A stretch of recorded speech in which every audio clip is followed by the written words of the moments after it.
Hello, everyone. This is Edward Reyes, and I'm coming to you from Russia, from Russia.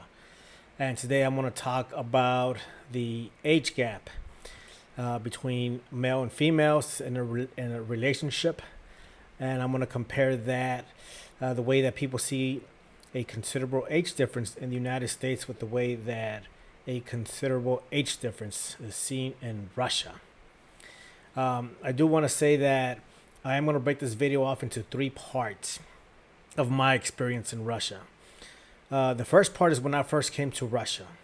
And the second part is once I was here, then I became a high value man, and I will define that. And then the third phase where I'm at is I'm in a phase where I pretty much want to just build the nest, settle down, I live in Sochi now.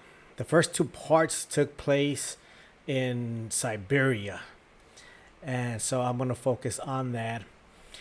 Before I begin, I do want to say that you have to have goals. My intention for you is for you to know what it is that you want from life, and for you to achieve that, and also for you to become a high value man, because that's going to increase your probability of success.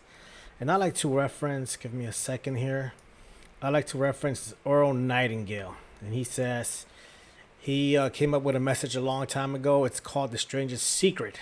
And he pretty much says you become what you think about. So that means that whatever goal you have, that's what's going to happen in your life. If you have no goals, then and I bring that up because to me, relationships, marriage, that fascinates me, because if you think about it, that's a person that you're going to be with for the rest of your life. You're going to have children with. And to me, it would seem like you would have to be highly skilled to attract that person into your life. And a lot of people don't do that. They just kind of marry whoever they have, whoever. Right, they don't put too much effort into it. They become parents to a child with someone that they don't really care about, and it's like, wow, it's like you had a great opportunity to be happy and fulfilled and be with the romantic partner, but you didn't because you didn't put in the work. And we see that in the rate of divorces and separation. So I didn't want to, if I did something right in life, that's what I wanted to do right. I wanted to take the right steps as far as being with the proper person right. So that takes a lot of learning. Okay, so let's go back to the way that, okay, before I talk about my arrival to Russia and the age difference there between me and the females that I encounter, let's talk about how the age gap is seen in the United States. So I'm gonna go ahead and share my screen here, which I'm already doing. So let me move the screen here. Okay, this is Joe Rogan, and he's gonna talk about Leonardo DiCaprio, and as you may know, he gets attacked by the mainstream media. See, that's another thing, like the mainstream media, the program in there attacks men. This is an example. Let's just watch this. Let's watch this. Give me a second here. Let me hit play. You need to be like 19. Well, even if you're 19, as soon as you hit 24, he's going to be shopping. They make these like charts and graphs of every single one of his ex-girlfriends and when they broke up at what age. And it's always like 23. He's like, oh, sorry. What's fascinating to me is that people get mad at him for dating 19-year-olds. But here's the thing. I've been if it was there. the other way, if it was a 19-year-old guy and a 48-year-old woman, everybody will be like, you go, girl. You see that? Because for the mainstream media, they favor the woman, and they put the man they frame him as a villain. So it's pro woman and it's anti men. I mean, that's just setting up. It's just creating war between the genders, and I don't think that's good. Let's keep watching. Nobody Okay. would be upset at all. I think there is an example of this in Hollywood, and I do feel like people also are like, that's gross to her too.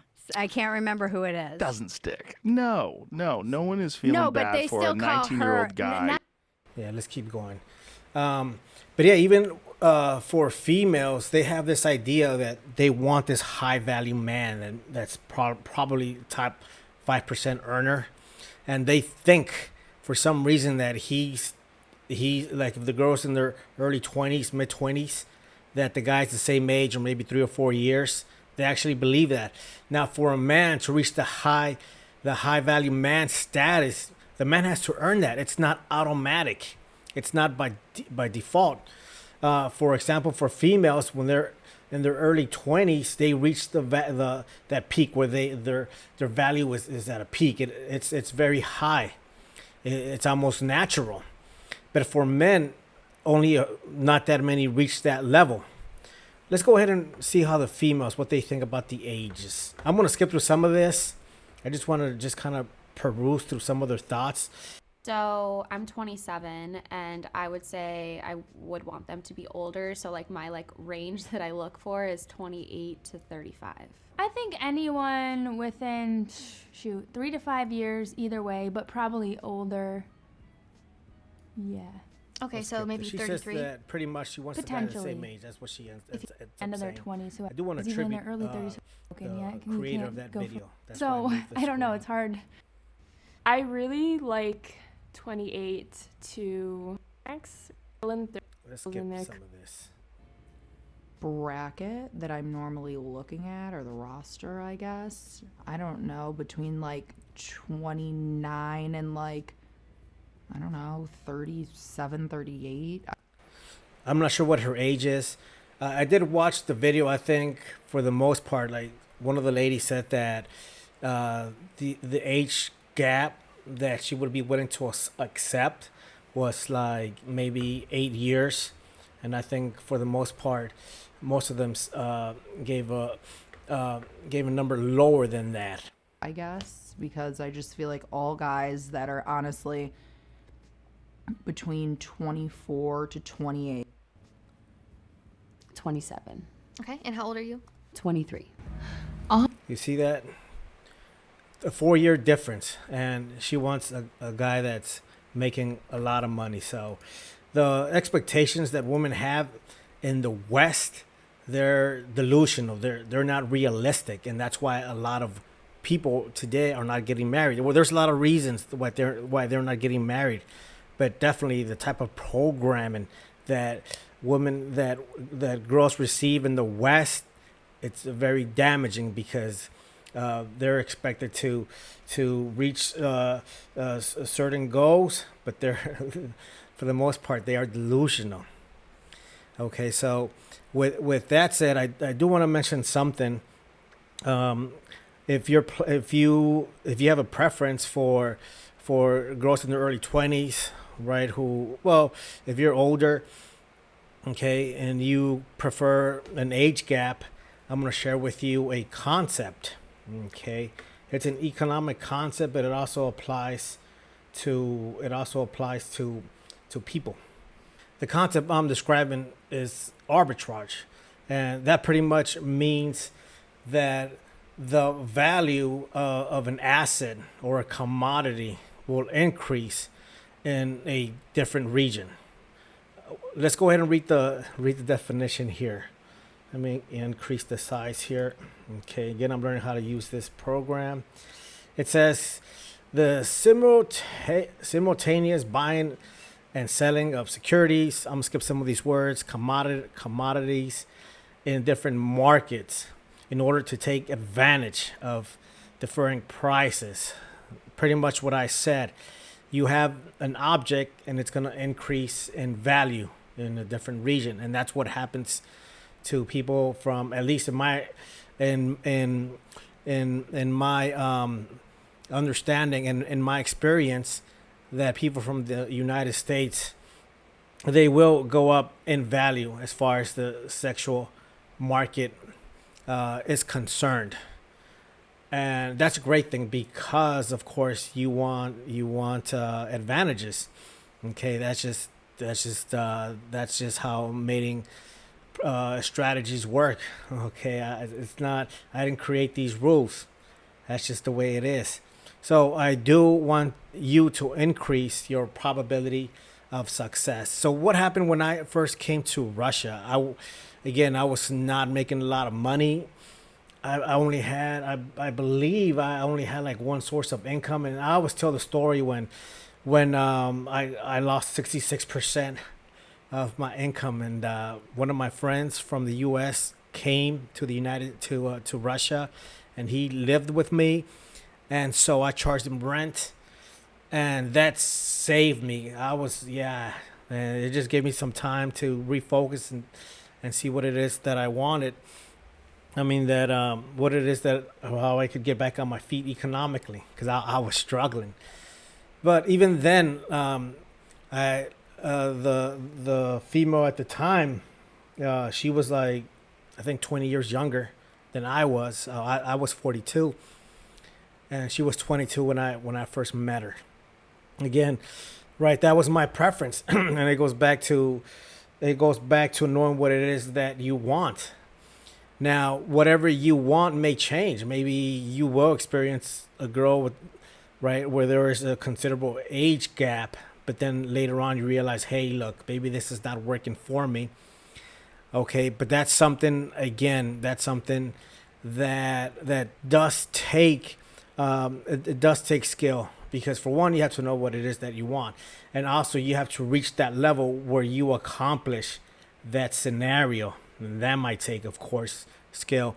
And for me, I mean, I went through a lot as far as learning and understanding the opposite sex. I studied pickup. I studied dancing. I can dance salsa, bachata, and that's how I would meet a lot of females. So I didn't just come to Russia one day and said, okay, I'm gonna find these females. No, it just takes a lot of work, a lot of personal development. Okay, so that was in Siberia, and there's not too many Americans in Siberia, right? So you can just imagine. I mean, that was back then. Now imagine now after the war. And I'm not saying, hey, you should come to Russia when it's wartime. I'm not saying that. What I am saying is that you have to do a search. You see, now it's on you. The burden is on you. You have to first, again, know what kind of female it is that you want, and you have to see where she's located, what part of the world. It could be just pretty much anywhere. Okay, so what happens after? What happened to me after that phase of coming to Russia? The second phase is that I became a high-level man, and now I'll describe that. And this is coming from Kevin Samuels. Now, according to these factors, a high-value man, he is in the top 20% of earners in the region, and he has that income for between 3 and 5 years at least. And there are other males at that level, in that social group, that will accept him as a high value man, and also he serves some type of utility to the group. And that was definitely me when I was living in Siberia. And it was I did have a lot of help from Phil. Phil was this one person. He was from New York. He was black, and he had a lot of females. He was definitely a high value man. And I remember let me see if I can see. There's a picture. This is my Instagram here. I'm gonna see if I can find a picture of Phil. Maybe right there. Look, there he is, right there. That's Phil. Okay, and he taught me a lot about females.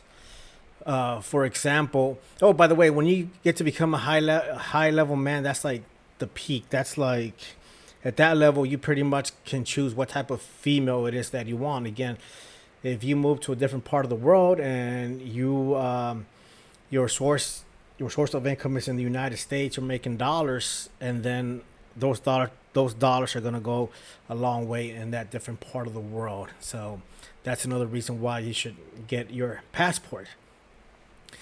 But just going back to what Phil told me one day, I said, "Hey Phil, like I was seeing this one girl, and I'm like, Phil, I don't want to be with this girl anymore, because I'm more interested in that other girl." And Phil was like, kind of looked at me and said, "Well, why don't you just reduce her in rank?" To me, that was shocking because for the most part, right, as a non-high value man, if you're dating a girl, it's like and it's like you can only date one girl at a time. So the idea that you could date multiple girls and they're okay with it, that was shocking. Now this is not just true in Russia, but it's also true in the West. It's very true in the United States. And in fact, there was a study, I think by the Pew Research Center, and this is commonly known, and it's led to what's now the male loneliness crisis, and pretty much the stats. They say that 66% of males are not in a relationship, whereas only 33% of females are in a relationship. So what does that mean? It means that one guy is having more than one female in the United States, right? And so, yeah, it just all I'm saying is that you want to position yourself where you are able to maximize your success. And so you want to work hard, you want to be a high-level man, and you might consider the concept of arbitrage and move to a different part of the world. By the way, I'm going to show you guys my apartment here. This was in Siberia again, okay? I had some friends who saw this video, and they were like, "Wow, you live like in a huge apartment, and it's great, and it's luxury." And I'm asking you guys how much this is just for fun. How much you guys think this apartment, the rent, was per month? Let's go ahead and watch this video. Guys, so here are my friends here, and they had me in the room there. They didn't want me to come out because they have a surprise for me. So you guys, I'm gonna be just as surprised as you guys. So here, oh look, that was my desk. Cute, very very cute. Look at that, little balloons and yeah. I'm gonna present to you. Look at this. Let's see what it is. Oh, nice. Yeah. I'll give you a cake. Okay, so yeah, I had the dining room. In Russia, the living room is considered a room, so it's 3 bedrooms. How much do you guys think it was? So just in dollars. I don't know. I'll just tell you right now how much I was paying. I was, for that apartment, 2 bedrooms, I was paying, you applying the conversion of today, I was paying about $600, including utilities, $680, maybe $680 for that apartment. I mean, the dollar just goes a long way, outside of the United States. So also in the United States we have inflation, so that's another reason why I left the United States, because of inflation. Okay, I don't want to get too political. I just rather move with my feet, and that's all I'm gonna say about that. Okay, now the third stage where I'm at now. Again, I'm not in the market for dating. I have a fiance. There is a 19-year difference between us, and I'm very comfortable. I did get a chance. This is going back to Siberia. I did get a chance to experience a larger age gap because that's what I thought I wanted. And I remember I think I was like, let's see, I was like 45, 46, maybe even 47. And I was dating 18, 19, 20-year-old girls. And that was normal. And I remember one day I was dating a 21-year-old girl, and I said, "Hey, look, I think I just rather break up." And she's like, "Why?" And I'm like, "Well, I'm seeing this other girl." And she was like, "So?" All right. So, but I wasn't. There was something about that one girl the 21-year-old, right? Some things that I didn't like about her. Like, well, I don't want to get into it, but yeah, it's just you only have a certain amount of time in your schedule. Your time is very important. Let me go back to talking about the high value man versus, for example, the pickup artists or people in the red community. And as far as being a high value man, there's some advantages. For example, your time. Again, your time is very valuable. If you're not a high value man, and then you have to you have to put in way more hours to find a date. And also, once you're a high value man, again, you're the one that picks the cream of the crop. So as far as the quality and the quantity of the person, it just increases. So again, this is true in most Western parts of the world. I would say it's true in most parts of the world overall as well. Okay, so again, you have to know what it is that you want. Okay, and also you have to take advantage. Once you're in the sexual market, you wanna rise. You wanna gain every opportunity, and one of those opportunities is the loophole that comes with the concept of arbitrage. So get your passports, understand what you want, work hard, because the entry barrier is high. Okay, but you can do it. And I always tell the story, right? I came from South Central Los Angeles when it was the crack epidemic of the world, of the United States, at least, not the world, but of the United States. And there was a lot of crime, a lot of gangs. Who was it? The Hoover Crips, right? So it was very difficult times, especially for that region where I grew up. But if I can do it, you can do it. Okay, well, that's all I have for today. I hope you enjoyed this video. Until soon.